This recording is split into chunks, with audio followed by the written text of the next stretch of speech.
Hello guys, I hope you guys are doing super fine because I do. In today's video, we're gonna talk about the development in Louisiana and how it's gonna affect MAGA's stance or opinions. Louisiana, as many people know, is one of those southern states that are majorly MAGA inclined. It seems like the approval of around $45 billion is gonna benefit Louisiana in a way. Well, I'm just saying that jokingly because it seems like ICE detention centers are going to be increased in that state so that it can be used as prison for those people who are due to be deported. So many people had different opinion about this subject and I just wanted us to listen through, and then after that I'm gonna come back with my unsolicited commentary. So let's go. Get right to this Alligator Alcatraz and the administration saying some of the $170 billion bump up in Trump's mega bill, that's going to go to creating more detention centers like this around the country. We've just heard horrible conditions are unlikely what's in place there. I mean, how do you react to that? Someone snuck in a cell phone at Alligator Alcatraz and the pictures they took are horrifying. I cannot believe that we are living during a time where an administration is okay with treating human beings this way in such a grotesque, such an inhumane way of life. And other reports are suggesting that they're having to sleep on the ground, sometimes even sharing blankets, going dehydrated, or even days without being fed. This Trump it's not the Trump administration? That's the Obama administration. Well, that definitely changed the entire script because now liberals were all amped up, ready to share the heck out of this video because it would shame Donald Trump and his administration for Alligator Alcatraz. But now that you found out that this whole video was just to set you up so that you could know what liberals were silenced on, what liberals refused to report on, everything that took place during the Obama administration, nobody was against ICE, no one was against children in cages, nobody was against these individuals not being fed, many of them dehydrated, others complaining that they would go days without being fed. But because everybody hates the Cheeto Man, they want to bash Alligator Alcatraz, forgetting that their history kind of stinks. Have you all heard about this Alligator Alcatraz place? This thing is pretty damn cool. It's Florida's new illegal alien detention facility, and it's absolutely wild. Trump is visiting the place today, and let me tell you, this sucker is no joke. It's built in the middle of the freaking Everglades.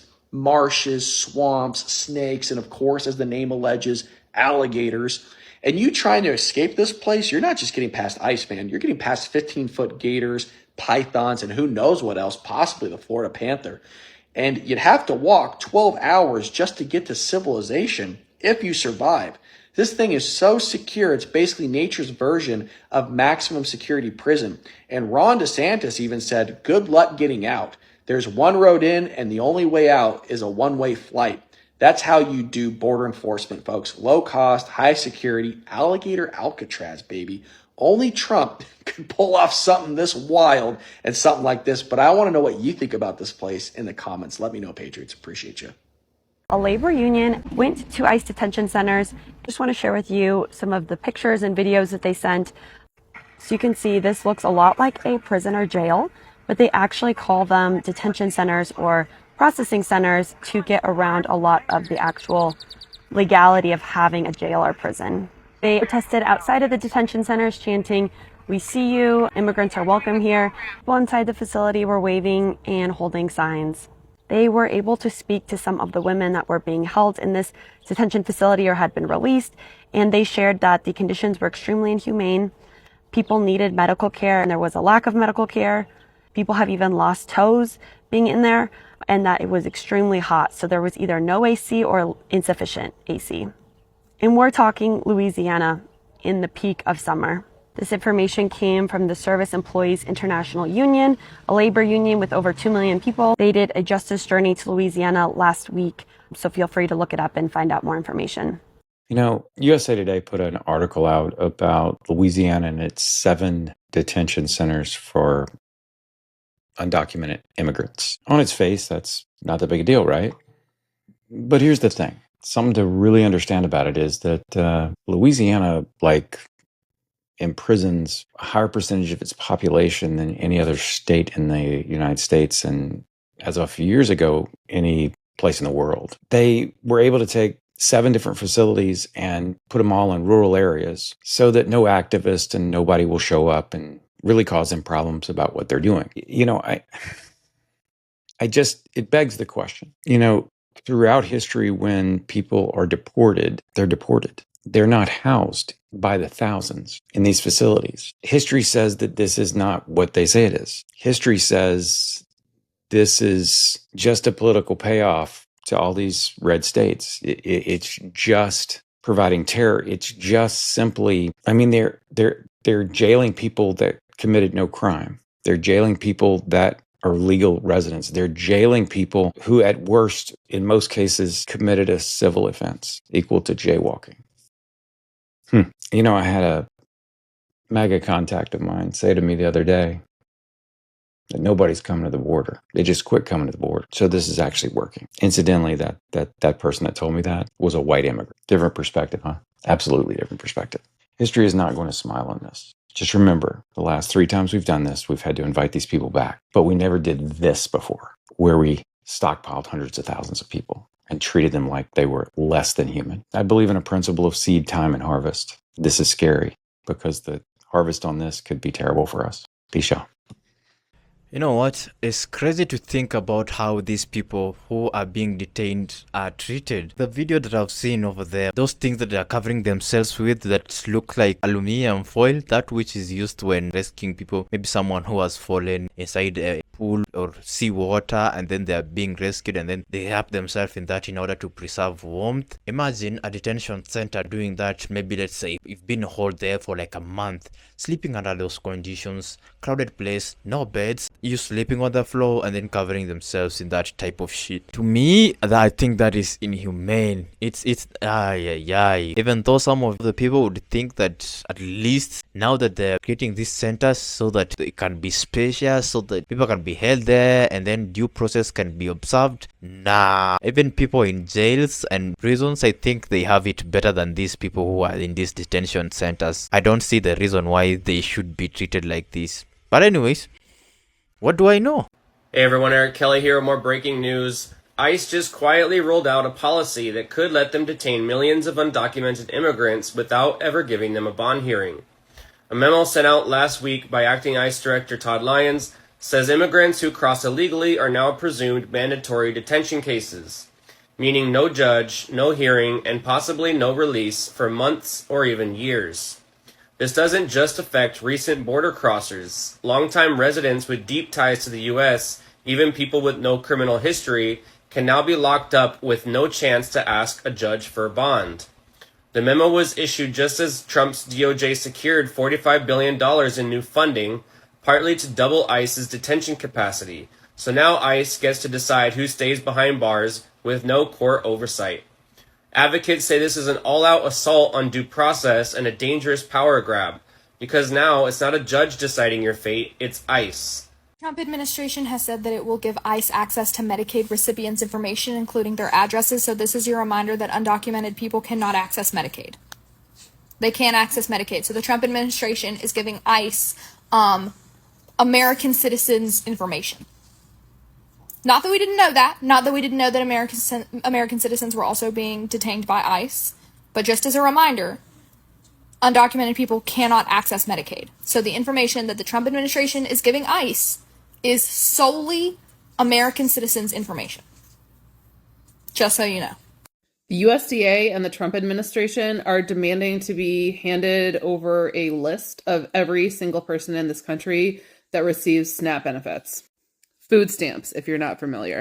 They're demanding to see names, dates of birth, addresses, social security numbers, as well as the dollar amount that the recipients have received over time. Obviously, there are serious mass surveillance concerns with this. And of course, the Trump administration claims that they're looking for fraud and abuse, which is, their tagline. But keep in mind that anyone who is here illegally never received SNAP benefits to begin with. Perhaps in some cases, their children who were born in the United States did. And when the USDA was directly asked if they're going to be passing this information over to ICE, an unnamed USDA spokesperson referred to a provision of the Food and Nutrition Act, the federal law that created SNAP, that says information shall be shared with local, state, or federal law enforcement to investigate SNAP-related violations? So the answer is yes. This is likely a very fast way for them to target anyone who is not a legal citizen themselves, but their children are, and then they can go after probably both, because obviously, as you know, they are attempting to take away birthright citizenship as well. But in the meantime, if I were you, if you are a poor white person in this country, I don't think you should just sit back and relax, because they will eventually come for you as well, honey. It's been a hot minute since I've bitched about ICE and etc. So here's a new one for you. Woman with her 2 children escaped Honduras. As we know, it's not a popular tourist destination for a reason. 2 young children applied for asylum to the United States through the app and was granted asylum. Okay, did the legal right. Attended a hearing at the end of May, like she's supposed to do with her children. And at the hearing, Homeland Security lawyer attended and asked for the case to be dismissed, of which she was like, why are we dismissing my case? Well, if you dismiss the case, you're no longer an asylum seeker, then are you? Now you're just in the country illegally. The judge dismissed the case upon where her and her 2 young children were immediately arrested as illegal immigrants. Wow, these are the criminals we're going after, right? Okay. They have been detained ever since. These are the criminals we're going after. A young mom and her 2 young children who were asylum seekers, therefore they were legal in the United States. What the actual fuck? Way to get those criminals. Bet you that little one, that little 6-year-old, wow. Bet you he was a mastermind of something, you pieces of shit. You listen to that and you are just left dumbfounded. You remember that Donald Trump speech? We're going after hardcore criminals. Dude, hardcore criminals. Is a 6-year-old a hardcore criminal? Is a mother of 2 a hardcore criminal? And again, this issue of seeking asylum, it has been there for years. In order for someone to be permitted in the country, of course, their case has to be mentioned, to be heard, and then a verdict to be given. Now, if a verdict is given in favor of them, they stay. If not, they get deported. But they get deported in a manner that is humane, not being treated like the hardcore criminals that the Trump administration says. You cannot mix these 2 people together and say they are in the same cause. It's like treating diesel and petrol, putting them together and say that this would just work fine in my car. Nah, it doesn't work that way. They're both not documented, yes, but you cannot put a criminal and a mother of 2 children who are minors together with hardcore criminals. That does not work. It's one of those cases, man. Louisiana. And most MAGA supporters in that state are left wondering, did they vote for that? Did they vote for mass deportations? Did they vote for their state to be a harbor to ICE detention centers? Let's imagine this. Detention centers are being built in an increase. So many people are getting deported and then maybe they're held in that detention facilities. Maybe let's say that does work for 1 year in the Trump administration. Right now, Trump administration is remaining with 3.5 years. So in 1 year's time, they will be remaining with 2.5. So what will happen in the next 2.5 years? Because I'm sure the rate of deportation would have been lowered because not so many people are getting into the country and not so many people will have remained if the deportations continue the way that is being done right now. At the end of the day, what would the detention center serve us? Would they convert it to be prison? And another thing is that if that mother was arrested and held in that condition that we saw in that video that woman showed, oh my god, it makes even these followers like doubt their faith in this administration because I don't think anyone votes for that. That's not real. Many people thought that when people are being deported, it's just a matter of being arrested, being taken to court, your case heard, judge rules, given $1,000, being flown out. That's at least what they're telling people that they are doing. But your case is heard, dismissed, deported, not even to your country, others being taken to El Salvador prison. And it begs the question, like, is Trump turning to the southern states that are red states and then trying to create more ICE detention centers in there, especially with that approved budget? Is DOJ on it too? I'll be keen to follow on this subject. I don't know what you guys do think about it. Please share your thoughts or your opinions in the comment section down there below. Also, don't forget to check the original creators. The usernames have been embedded in the Stitch video as always. Go onto their TikToks, like, follow for this channel. Make sure you smash a huge thumbs up button. Consider subscribing, turn on post notifications so that you may not miss my next upload. And with that guys, let me meet you in the next video. Peace.